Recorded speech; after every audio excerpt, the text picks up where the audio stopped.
Fala pessoal, tudo bem, tudo bem, tudo bem? Mais uma aula hoje, vamos seguir aqui como aula 2, parte 2. Espero que vocês estejam gostando dos conteúdos e vamos iniciar aqui a nossa aula hoje falando sobre a Antiguidade Ocidental, Grécia e Roma. Pessoal, aqui uma aula muito importante, tá? Se a história do Brasil é um ponto que cai bastante no Enem, em termos de na prova de história, os conceitos que aqui serão abordados serão trabalhados também, tá? Então, quando a gente fala de Grécia, quando a gente fala de Roma, então muitos conceitos do mundo ocidental foram aqui cunhados, foram aqui travados e criados durante o mundo greco-romano, tá? Então, não deixe de se inscrever, tá bom? E fica aguardando a sua sinalização aí sempre, tá? Vamos partir do princípio, esse mapa e essa região aqui. Vamos identificar algumas coisas aqui que para nós é de fato muito importante. Aqui nós temos a África, certo? O norte da África, onde que está o Egito aqui, a Mesopotâmia está aqui, é nessa região aqui que temos Jerusalém. O que eu quero que vocês tenham em mente, né? E aí eu pego esse mapa aqui também para vocês visualizarem bem. Olha só, gente, nós temos o Mar Mediterrâneo como um dos mais importantes mares da história da Antiguidade e durante toda a Idade Média também, tá? Porque vai ser a principal rota de ligação, preste muita atenção disso, entre o Ocidente e o Oriente, entre a África, a Europa e a Ásia, beleza? Então, o Mar Mediterrâneo é a rota que você vai encontrar todo o fluxo de mercadoria, de transporte de pessoas, de ligação entre o mundo ocidental e o mundo oriental. Olha aqui, Grécia está aqui, onde que está a mãozinha, beleza? E a Itália está aqui, né? O mundo romano está nesse lado aqui.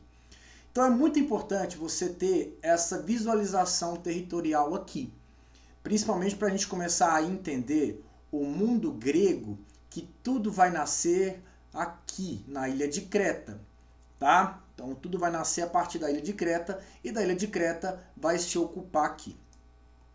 Em termos de Enem, pessoal, né, a gente não vai se ater à questão da mitologia, né, porque isso não vai cair na prova. Tá? O que vai cair na prova são conceitos que eu vou trabalhar com vocês aqui. E é tipo coisas diretas, tá, gente? São coisas diretas que eu vou trabalhar com vocês, que é papum, é o que você precisa saber.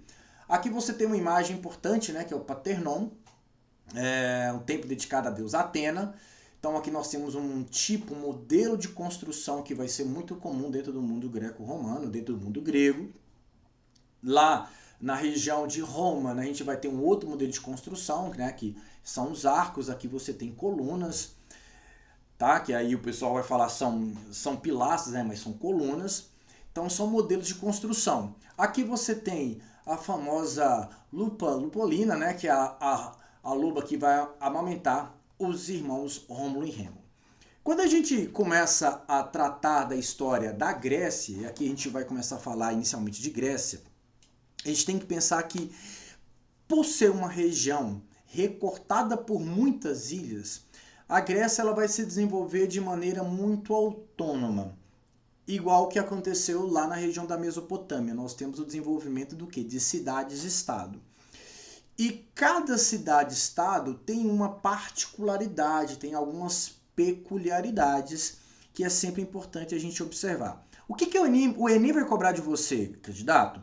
Ele vai te cobrar basicamente a cidade de Atenas e talvez a cidade de Esparta, tá? Mas não é um critério, mas basicamente ele quer saber de você sobre alguns conceitos que vão nascer lá em Atenas, como que o conceito de democracia, como a ideia de política, de filosofia. Ele vai cobrar isso de vocês. Então o que a gente vai entender? Que a Grécia ela era dividida em cidades-estado E essas cidades, elas tinham lá sua autonomia política. O que unia eles em torno de um sentimento, né, do que é ser grego, do que é pertencer a Elade, né, que era todo o conjunto ali do que a gente chama de Grécia, é a identidade por questões religiosas e a defesa de um território. Isso me fala que eu sou grego, tá? A história da Grécia ela foi dividida em alguns períodos específicos, né? Como um período chamado pré-homérico, formativo, o período homérico, arcaico, clássico e o período helenístico.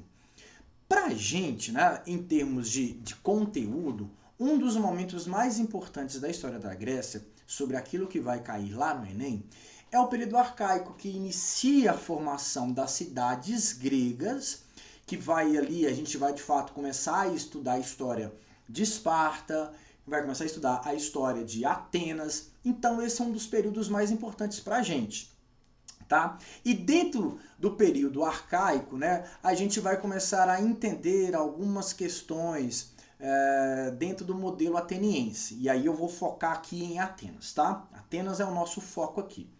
Atenas vai desenvolver o quê? Um modelo democrático. Tudo bem, ela passou por outros modelos, como, por exemplo, ela passou ali por um modelo de oligarquia, mas a gente vai focar sobre o que, de fato, vai ser o primordial dentro da sociedade ateniense. Por exemplo, quando a gente fala democracia, o que a gente entende hoje, o que é o conceito de democracia? Democracia parte do princípio que é aquela ideia de governo do povo, certo? Que é o que a gente entende. Só que quando a gente vai transpor esse conceito que vai nascer lá na Grécia, que nasce aqui em Atenas, é importante aqui, candidato, não era todo mundo povo. Quem era considerado povo? Uma parcela muito pequena da sociedade. Eram aqueles, né, que tinha uma descendência dos primeiros fundadores da cidade de Atenas. Então eles eram os grandes proprietários de terra, os grandes proprietários de gado, e é os caras que vão ter o direito de poder participar da política, né? Então são esses caras aí que recebem o nome de povo, chamados lá de eupátridas, né? Que são eles, os únicos com direitos inicialmente dentro do mundo do contexto ateniense. Agora, pegando esse conceito do que é povo, do que é aquele que tem direito de poder participar, de votar, né, de ter a possibilidade de estar lá na Acrópole, que está lá na Ágora, debatendo, falando sobre política, falando sobre filosofia, é esse cara aí. Então a gente, ao comparar o modelo de democracia grego, ele não se equipara ao nosso modelo de democracia. Entenda que no nosso modelo de democracia parte do princípio que todo mundo é considerado cidadão. O que a gente não vai observar na Grécia, que todos não são considerados cidadãos. Cidadão é filhos de pais e mães atenienses com maior de 21 anos de idade. Né? E aí eu estou excluindo, por exemplo, mulheres, eu estou excluindo crianças. A princípio, estrangeiros também eram excluídos do direito à participação da cidadania, do direito, do gozo de participar da política, tá?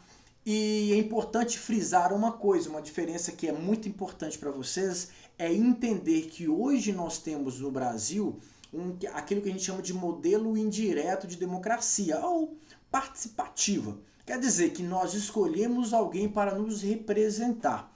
O que na Grécia, o que em Atenas era diferente. Nós temos um modelo que é representativo, ou seja, é um modelo direto. Então, eu, enquanto cidadão, eu vou lá discutir e debater leis. Eu que estou indo lá, de fato, discutir isso. Beleza? Então esse conceito aqui, né, que é extremamente abrangente, mas para nós a gente precisa ser o mais direto possível.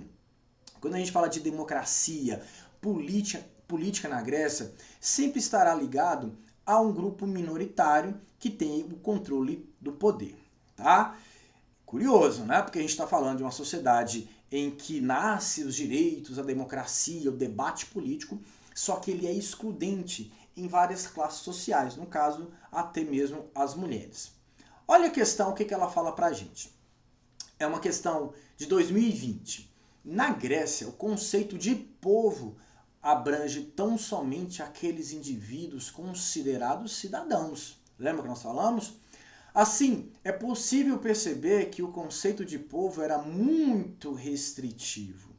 Mesmo tendo isso em conta, a forma democrática vivenciada e experimentada pelos gregos atenienses no século 4 e 5 a.C. pode ser caracterizada fundamentalmente como direta. Beleza? Naquele contexto, a abrangência do sistema de governo mencionado no excerto promoveu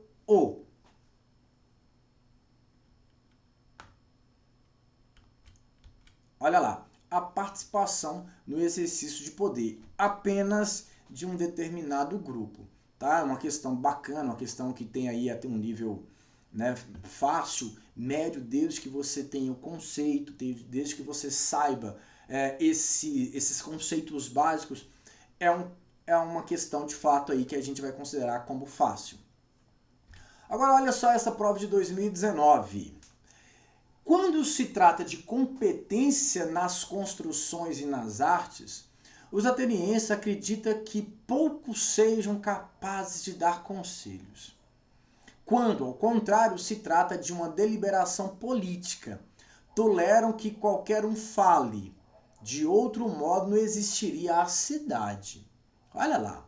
De acordo com o texto, a atuação política dos cidadãos atenienses na antiguidade tinha como característica fundamental o quê? Leiam ali as alternativas. De novo, o que a questão te traz? A discussão sobre, olha lá, a participação direta em fóruns decisórios, ou seja, é o seu direito de participar.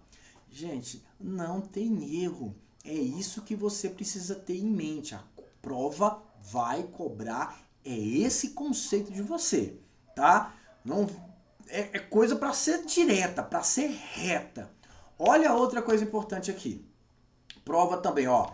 Essa aqui foi 2009, o PPL. Aqui foi o exame, foi o regular. Olha só o que trouxe pra gente aqui. A soberania dos cidadãos dotados de plenos direitos era imprescindível para a existência da cidade-estado. Então, olha lá. A soberania dos cidadãos dotados de plenos direitos era imprescindível para a existência da cidade-estado.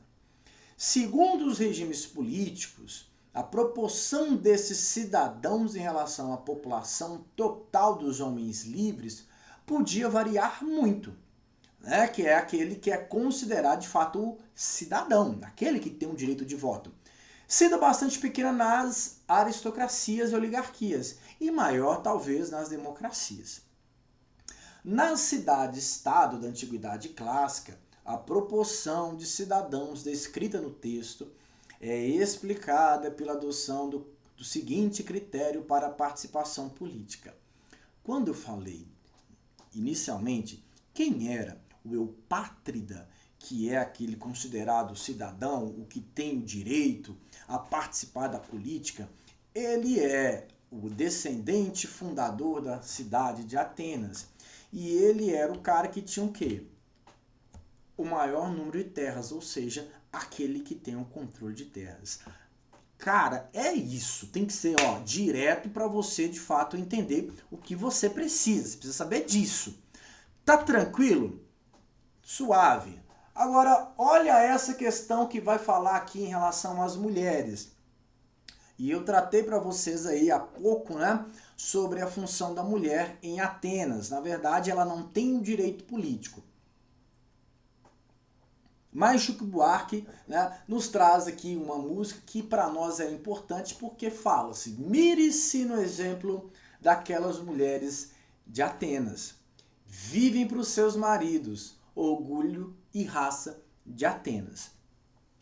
Os versos da composição remetem à condição das mulheres na Grécia Antiga, caracterizada naquela época em razão de... Bom, nesse caso a gente já fala, né, a música ela já fala das mulheres de Atenas. Se a gente analisar um pouco, as mulheres espartanas elas tinham muito mais direitos do que as mulheres atenienses. As mulheres espartanas podiam frequentar os fóruns de decisão. Não quer dizer que as mulheres espartanas elas tinham lá força de voto, mas ela tinha sim uma participação, ela estava ali, ela entrava em algumas discussões, mas não necessariamente ela votava. Mas a mulher espartana ela tinha mais direito do que de fato a mulher ateniense. Mas nesse caso está perguntando especificamente, né, as mulheres na Grécia Antiga caracterizadas naquela época em razão de quê? Infelizmente, no caso aqui, é seu rebaixamento de status social frente ao homem. Tranquilo? Olha que questão fácil, né? Super de boa essa questão. Bom, vamos entrar aqui no mundo romano. E o que veio a cair no Enem nos últimos anos, né, sobre o mundo romano? Bom, de novo a gente vai entrar em algumas questões, em alguns conceitos que são importantes. Por exemplo, órgãos de poder, o Senado. Hoje nós temos na construção da nossa política o Senado, né, que representa o quê? O poder legislativo, juntamente lá com a Câmara dos Deputados. Então nós temos isso aí, uma herança romana. Um outro elemento que é muito comum estar caindo no Enem sobre Roma é sobre o direito romano, sobre a discussão, a participação também, as questões legais, legislativas, e aí muita coisa ligado ao direito romano. Outro elemento que sempre é um ponto interessante que cai no Enem sobre Roma é em relação ao cristianismo. Inclusive a gente vai falar sobre. Essa questão, especificamente aqui, ela é muito importante porque aqui a gente precisa de alguns conhecimentos históricos para a gente resolver ela. Vamos lá. A divisão da história de Roma se dá desde a sua fundação, que acontece em 753 a.C., tá? E o fim do Império, né? Vamos pegar de 753 a.C. até o fim do Império Romano, que foi 476 depois de Cristo.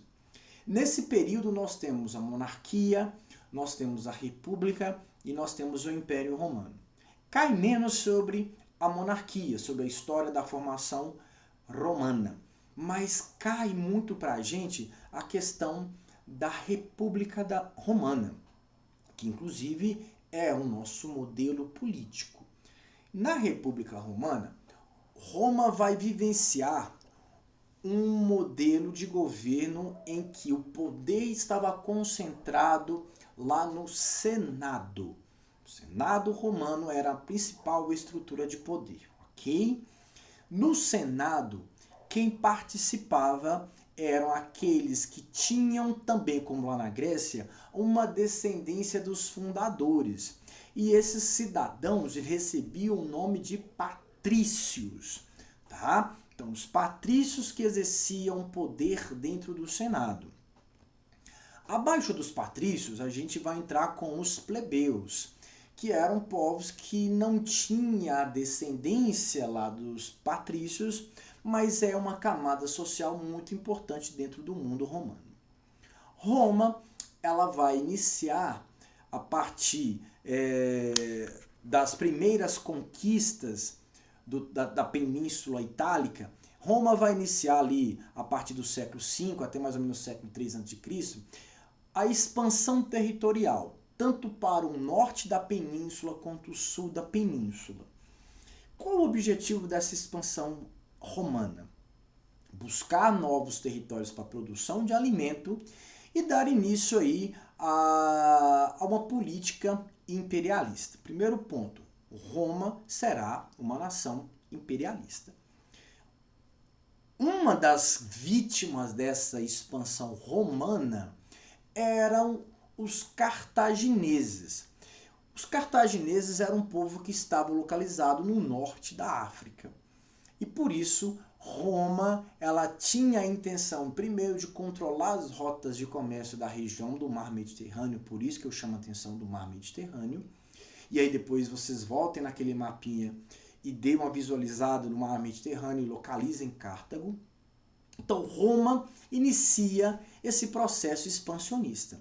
É a partir desse processo expansionista que Roma começa a ter o que a gente vai chamar de afluxo de riquezas. Roma vai, conquistar e muitas riquezas entrarão para os cofres romanos, bem como também escravos, porque a mão de obra predominante dentro do mundo romano será a mão de obra escrava. Tranquilo? E aí, quando a gente fala de mão de obra escrava, eu não estou especificando, o conceito de cor, mas sim de condição. O conceito de cor de escravidão, ele é um conceito do período da Era Moderna. Eu estou falando que o mundo antigo tinha escravidão como condição. Como assim como condição? Prisioneiro de guerra, filho de escravos, em alguns casos, tanto na Grécia como em Roma, teve momentos que você, ao contrair dívidas, você também se tornava um escravo, então quer dizer que era por condição. Então, nessa história toda, Roma estava expandindo o território, e essa expansão territorial se deu aqui em relação a Cartago. Olha lá, com efeito, até a destruição de Cartago, o povo e o senado romano governavam a república em harmonia e sem paixão. E não havia entre os cidadãos luta por glória ou dominação. Olha que interessante. O medo do inimigo mantinha a cidade no cumprimento do dever. Mas, assim que o medo desapareceu dos espíritos, introduziram-se os males pelos quais a prosperidade tem predileção. Isto é, a libertinagem e o orgulho. Roma então começa a promover essa expansão, e aí ele fala pra gente, o acontecimento histórico mencionado no texto de Salúcio, datado do século I a.C., manteve correspondência com o processo de quê? O que Roma estava fazendo? A expansão das fronteiras extrapeninsulares. A partir dali, galera, Roma vai conquistar o controle comercial do Mar Mediterrâneo e estabelecer o que se fala de Mare Nostrum. Olha que interessante essa questão, que vai abranger o cristianismo. Lembrando aqui que o cristianismo ele nasce ali com Cristo, obviamente, mas ele nasce ali no meio do Império Romano, que tinha a priori, a princípio, o quê? Uma religião que era o quê? Politeísta, Então você tinha ali várias divindades, Os romanos eles acabaram incorporando divindades gregas, divindades egípcias, persas. Então eles meio que foram abstraindo esses deuses, para o seu panteão. O cristianismo, então, ele nasce no meio desse caos religioso que era o mundo romano. Mas o cristianismo ele foi proibido por muito tempo.